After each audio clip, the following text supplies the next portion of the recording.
Bah ouais, c'est vrai ça, la Terre elle se réchauffe, elle se refroidit, elle a toujours fait ça dans son histoire, pourquoi on s'agite? Question classique et assez légitime, donc on va essayer d'y répondre.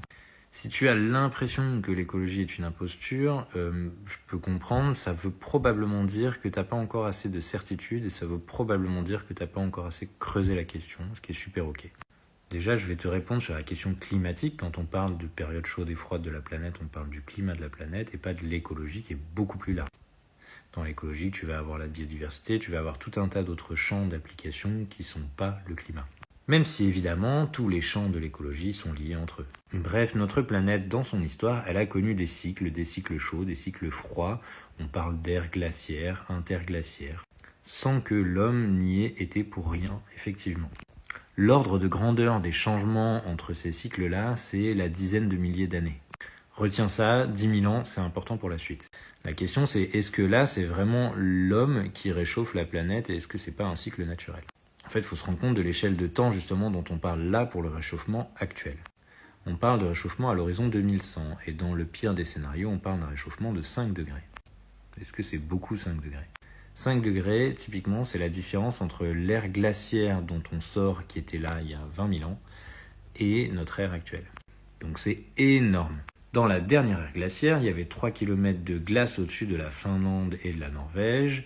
Le paysage français ne ressemblait pas du tout à notre paysage actuel, et la mer était tellement plus basse qu'on pouvait traverser à pied sec entre Dunkerque et Londres par exemple. Et ça a mis 10 000 ans à se réchauffer tranquillement à un rythme qui permettait aux espèces vivantes de s'adapter. Là, on parle de réchauffer notre atmosphère de 5 degrés en 100 ans, 150, allez, 200 pour être sympa. Donc on parle de réchauffer entre 50 et 100 fois plus vite que ce que la planète a connu jusque-là. Jamais, jamais, jamais la planète n'a connu un réchauffement de cette vitesse. Que ce soit dû à l'homme ou pas, c'est hyper flippant. Imagine un obstacle quand tu es lancé à 130 km/h sur l'autoroute. Si tu as 100 mètres pour t'arrêter, c'est tout juste, mais tu risques de survivre. Si tu as plus que 2 mètres pour t'arrêter, c'est mort.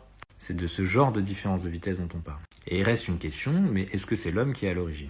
Eh ben écoute, figure-toi que le plus grand consensus scientifique du monde, donc des milliers de scientifiques qui ont travaillé sur la question, sont complètement d'accord. Ils travaillent sur le sujet depuis 30 ans et à chaque fois qu'ils émettent un rapport, ils sont encore plus certains que c'est bien d'origine anthropique, donc ça veut dire causé par l'homme. Le GIEC, c'est le groupement intergouvernemental d'études de l'évolution du climat. C'est une instance de l'ONU. C'est un peu l'équivalent de l'OMS, l'Organisation mondiale de la santé, qui est aussi une instance de l'ONU, mais sur le climat et pas sur la santé. Si on n'est pas d'accord avec eux, on n'est pas d'accord avec la science. C'est un peu comme dire que la planète est plate.